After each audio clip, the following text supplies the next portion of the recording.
का लियाकत शाम के 6 बजे 6 स्पेशल खबरों के साथ हाजिर हूं आपके सामने।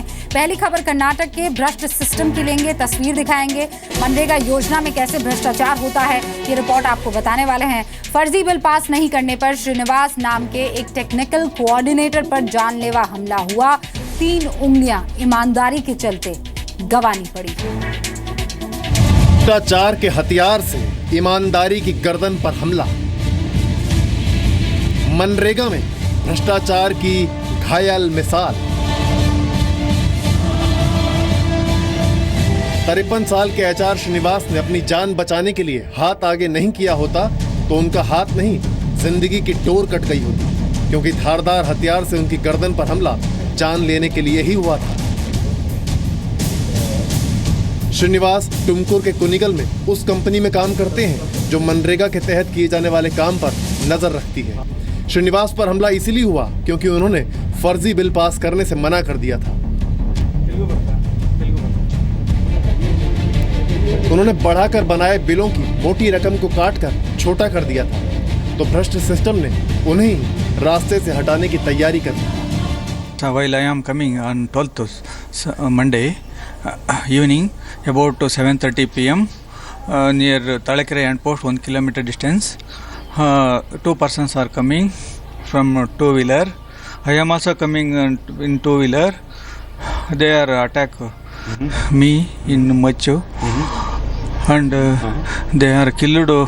They tried to kill me. I am escaped from the.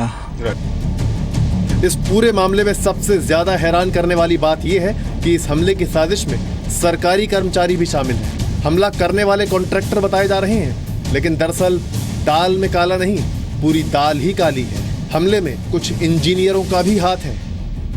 2 works about 52,000 they are billed our engineers. I curtailed about 42,000. So they are angry with me. So they are doing this. जख्मी श्रीनिवास को इलाज के लिए अस्पताल में ही रुकने की सलाह दी गई थी, लेकिन 1 लाख रुपए का बिल चुकाने के बाद अब उनके पास और पैसे नहीं हैं। So why did you come from hospital, sir? Expenditure is too much. About 1 lakh already exceeding. We have the finance problem. Right. That's why we are coming to my sister house. Okay. Srinivas की पत्नी इस जानलेवा हमले के बाद बेहद डरी हुई हैं। I want security for my husband. That's what I ask the government. Right. And I'm very scared about my husband's life and myself too. मामला सुर्खियों में आया, सरकार की किरकिरी शुरू हुई तो डैमेज कंट्रोल के लिए मंत्री जी घर पहुंच गए। उसके लिए मेरा सिंपैथीज है, लेकिन उसको मिलने से मेरा गर्व बढ़ रहा है। I feel very proud of him, and of course my sympathies for the pains that he has undergone. मंत्री जी श्रीनिवास की ईमानदारी पर गर्व महसूस कर रहे हैं। ये गर्व तो पूरे देश को है। बेहतर ये होगा कि कर्नाटक सरकार हमलावरों को पकड़े, सजा दे और मनरेगा में भ्रष्टाचार रोके, उसकी जड़ों पर चोट करे तो बेहतर होगा। Government is celebrating 2nd October Gandhi Jayanti Utsava. In that program, Mr. Srinivas is going to be felicitated, honored for the courage he has shown to cleanse the system. सरकार ने अब श्रीनिवास के इलाज का खर्चा उठाने की बात कही है। सम्मानित करने की तैयारी भी शुरू हो गई है, लेकिन जरूरत उस भ्रष्ट सिस्टम की जड़ काटने की है जिन्होंने श्रीनिवास का हाथ काटा है। प्रसाद भोसेकर, जी मीडिया, बेंगलुरु। दिल्ली में जानलेवा रफ्तार ने एक और परिवार को उजाड़ दिया है, ये दूसरी खबर। डीटीसी की क्लस्टर बस ने स्कूल जा रहे भाई बहन की जान ले ली। बच्चों को खोने वाली मां का हाल क्या होगा ये मुझे आपको बताने की जरूरत नहीं है।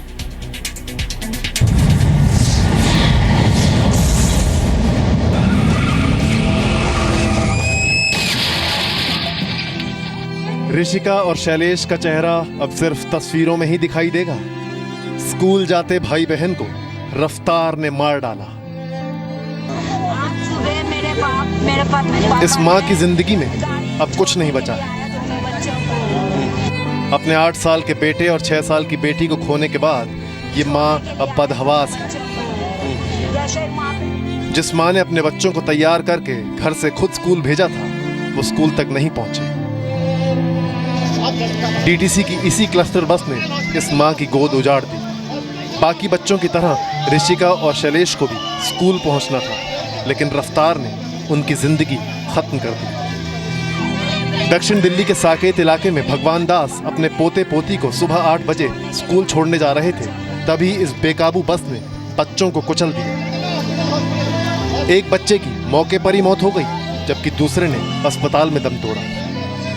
पापा ने गाड़ी छोड़ने के लिए आया दोनों बच्चों को, जैसे ही वहाँ पे वो बना हुआ है ना चढ़ने का, वहाँ पे क्रॉस कर रहा था एक गाड़ी वाले ने, वो पीली बस वाले ने उसको घसीटते हुए तीनों को लेके चला गया।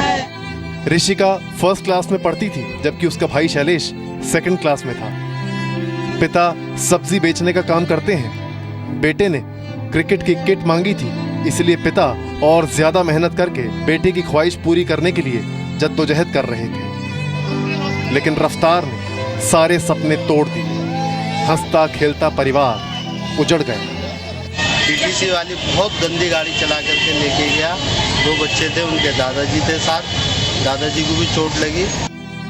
अस्पताल में बच्चों के घायल दादा भी शायद यही सोच रहे होंगे कि बच्चे बच जाते, मेरी जिंदगी चली जाती, लेकिन वैसा हो न सका। बहुत मुमकिन है कि बच्चों को कुचलने वाले बस के ड्राइवर को गिरफ्तारी के बाद बेल भी मिल जाए, उसकी जिंदगी में शायद कुछ न बदले, मेरे बच्चों को ला दो भैया। लेकिन अपने बच्चों के बिना ये माँ अब कैसे जिएगी? इसकी जिंदगी हमेशा हमेशा के लिए बदल गई है। राजू राज, जी मीडिया, दिल्ली। उस माँ का कलेजा ही जानता है उस पर क्या बीत रही है। उधर दिल्ली में डेंगू और चिकनगुनिया के मामले लगातार बढ़ रहे हैं, ग्राफ ऊपर जा रहा है। अस्पताल में मरीजों की भीड़ कम नहीं हो रही है, लेकिन मच्छरों को मारने के लिए जो फॉगिंग मशीन होनी चाहिए, या ये कहिए जितनी फॉगिंग होनी चाहिए उतनी हो ही नहीं रही है। वजह आप खुद देखिए।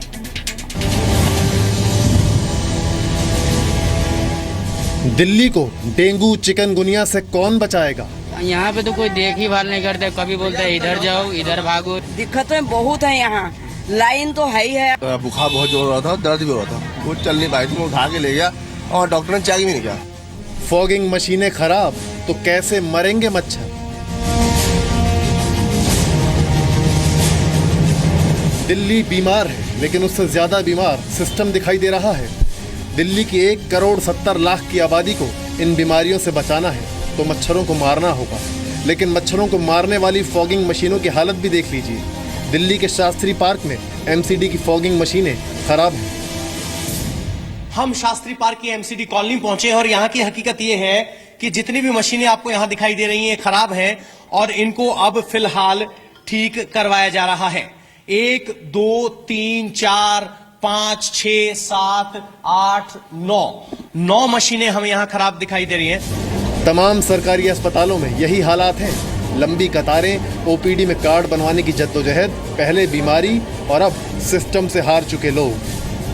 तो कितने दिन से आपके साथ कम से कम 15 दिन हो गए मुझे। तो आज दवाई लेने आए थे, कितनी भीड़ है अंदर? काफी भीड़ है अंदर, भीड़ है बहुत भीड़ है। अब बताइए, ऐसे अगर यहाँ आएंगे ऐसे लोग तो ऐसे तो मर जाएंगे हमारे हैं। इससे अच्छा डॉक्टरों को दिखाएंगे हम दुकानों पे, वो सही दवा